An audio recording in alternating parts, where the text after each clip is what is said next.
and a few other partners as well in the Baviaans Clove Langkloof landscapes. And I've been asked today to explain a little bit about what Commonland is and what we do, but also about giving a global perspective on why the thicket biome is so unique and important. Now, I don't feel very comfortable presenting to the thicket forum why the thicket is very special and unique. I think you're in a much better place for that. And I don't know if I own the sort of the global perspective, but I can at least give a perspective. So that's what I'll try and do. Can we go to the next slide? Yeah. So very briefly, the reason why Commonland was founded in the year 2013, also coming up on our 10-year anniversary now, was the realization that lots of the big issues we're facing right now in the world can actually be traced back to the way we are managing our landscapes and engaging with our landscapes. Next slide, please. Currently already at a quarter of the world's landmass being severely degraded. And we're losing land now at the rate of 40 soccer fields per minute. That's the most recent statistic, I think. So the big problem is huge, and we're not getting on top of it yet, despite 50, 60, 70 years of conservation. Our founder, next slide, please. Oh, there we go. That's the different statistic. Our founder used to run the IUCN office in the Netherlands for 12 years before he founded Commonland, and he had this realization that just conservation, or at least conservation the way we've been doing it, is not going to cut it. We're not going to get on top of this issue, so we need different models. At the same time, next slide please. There are examples in the world that show that it is possible to regenerate ecosystems at large scale. Some of you may know this project. It's in China. We weren't involved. 1995 and 2009, quite a stark difference, area the size of Belgium, and they've continued to work on this. It's not necessarily the way we engage with our communities or the way we'd like to do landscape restoration, but it does show that at least it's technically possible. We know the dynamics, the ecology, we know how to do these things. So if technical issues are not the problem, then what are? That's sort of the problem that we try to solve with Commonland. So we want to build or contribute to building a world where we have harmony, live in harmony with our environment, and our own mission is to work on degraded ecosystems and turn them into thriving landscapes again. Next slide. So if technical challenges are not the problem, then what are? So it's more the social and the economic challenges. And also we need to create a mindset shift. So we need to realize, and we talked about already in some of the talks yesterday, it's not nature serving us, we are part of nature. But of course, next slide. Landscapes are quite complex, lots of different stakeholders in landscapes, all kinds of different worldviews, perspectives, even literally languages. But at the same time, it's all connected. So we need to solve this puzzle together. First step towards solving a puzzle together is at least understand each other. So that's why this framework, and some of you have been doing this workshop last year as well on the 4 returns. Also, as mentioned them before as well. But basically, this framework is what we use to come together as stakeholders across the landscape. So it's sort of a language that we found works well across all different stakeholder stakeholder groups, and people can relate to it and use it as a way of sort of starting the conversation around what's my role in this landscape, how am I impacting the landscape, how am I impacting other stakeholders. So very quickly, current economic system or society is focused on maximizing this one in the short run. What we're saying is we actually need to look at 4 returns and optimize for them in the long run. So not only the return of financial capital, but also the return of natural and social capital. People plan profit, triple bottom line, that's not very new, but we also very much focus on that return of inspiration. So we discussed that quite a bit yesterday, so I won't go into that too much. Also, everything in a landscape is connected. So when you see a landscape, we say you can look at roughly divided up into 3 zones. Natural zone, where nature is the main land user, if you will. Very little human disturbance or activity. An economic zone where it's the other way around, mainly human use, cities, industrial, agriculture, industrial estates, mining, you name it. And then what's often missing is a sort of a combined zone, a zone or an area in the landscape which mimics or which is a lot like the original ecosystem, but where some productive use is also possible. And wherever you have an economic zone bordering directly on a natural zone, you get conflict, human-wildlife conflict, or disturbance of the natural ecosystem. But we need all three. The natural zone and the combined zone provide the ecosystem services that the economic zone needs to function. The other way around, the economic zone and combined zone deliver financial resources that are needed to regenerate and preserve the natural zone. So it's all connected, and it's not about exactly where you draw the line in your landscape, but it's about having the conversation with each other about which parts of the landscape serve which function and why are they there, and how can we engage with that. And finally, the 20 years, really important, this kind of business, if we were serious about landscape restoration, regeneration, rehabilitation, of course, this, especially in these arid environments, that's a long-term process. 20 years is about the minimum that you need for ecosystem restoration, but it's about the maximum that you can stretch the imagination of funders or policymakers, or especially politicians. For them, 3-4 years is often already sort of long-term. So it's a bit of a balance. So 20 years is sort of the minimum that you need to commit to an area to be able to actually create that change that we all need in the world. Next slide, please.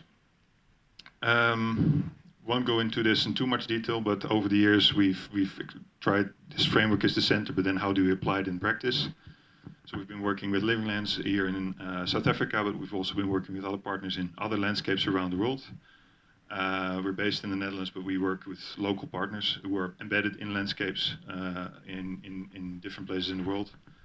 And these are some of the core principles that we've distilled that we need to bring into all these projects. I won't go into them in detail now because of time. Can you go to the next slide, please? So this one I always think is very important. Think big, start small, act fast, or act now, if you will. Probably a well-known one, but I say, well, if we want to restore the entire landscape and it's going to take 20 years, that's quite daunting. How do you then, the trick is how do you then bring it into something that we can start this year, that we can get the first feedback on whether or not it works and whether or not it's bringing us a little bit in the right direction within maybe the year. How can we build on that? So it's much more about, next slide please, iterative sort of loops. So we see it really as sort of quick learning loops, breaking it down into small things and then learning quickly as we go. Landscape partnerships really at the center. So a lot of this work is based on trust between partners, trust between communities. This work is way too big for any one organization or individual to be doing by itself. We need to collaborate, and that's also, I don't have to say this because that's why this forum is here. But that trust building on all levels is really at the core, so that's why we put it in the core of this iterative loop. Next slide, please. So where are we now? Next slide. These are the 4 landscapes we started with in 2014. We've been learning a lot with our partners there. And next slide. We've been engaging with more landscapes since then. What we're trying to do now is we're in a stage where we're trying to be more relevant to more partners around the world. So what we realize is from out of the Netherlands, we can't restore landscapes. We're not in those landscapes. We can't fly in and out. So what our role is compared to our partners is we try to build a network of those partners around the world, because the more we are doing this work, the more we realize that although the context is very different around the world, actually the challenges we are facing are very, very similar. Also, lots of the dynamics tend to be very, very similar. So that means is we can exchange. We can learn with each other, we can exchange ideas. So that's where we come in. So what we're trying to do is share knowledge across landscapes and restoration initiatives. We're trying to build a global learning community. The business component, how can we make what pays stays was the phrase of yesterday, I think.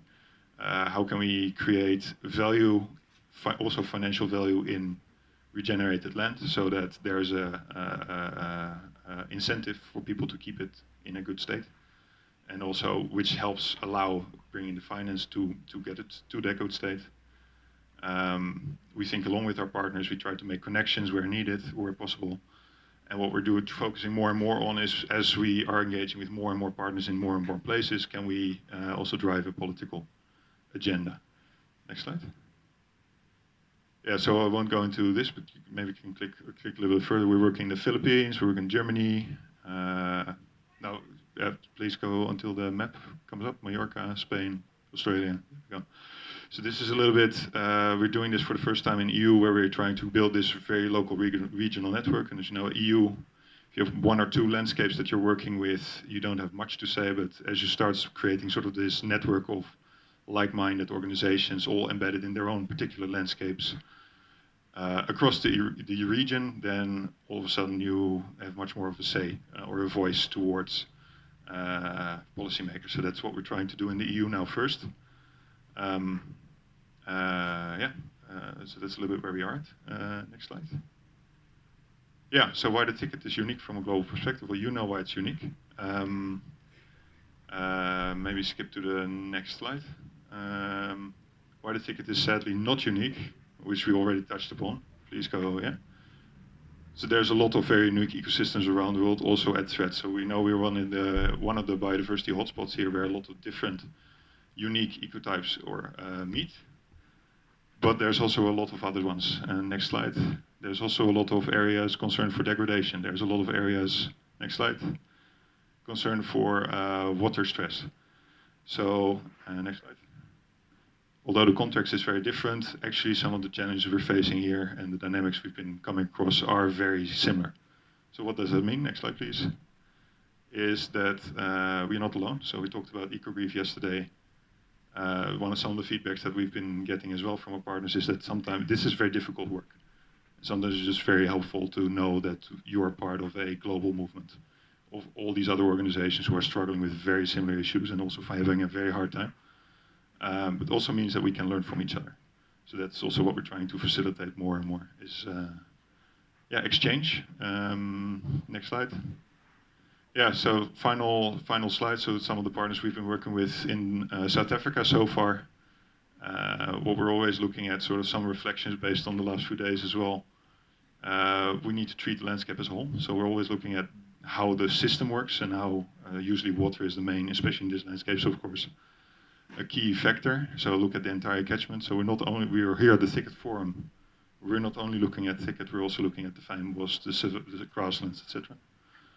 And we need to work together to create landscapes that actually work for the people and the communities in them. So that classic fortress-style conservation, like I said before, that's not going to get us there. We need to actually create functioning landscapes, and that goes for everything that's in those. Next slide. I think we're there. There's a hopeful note after that, I hope.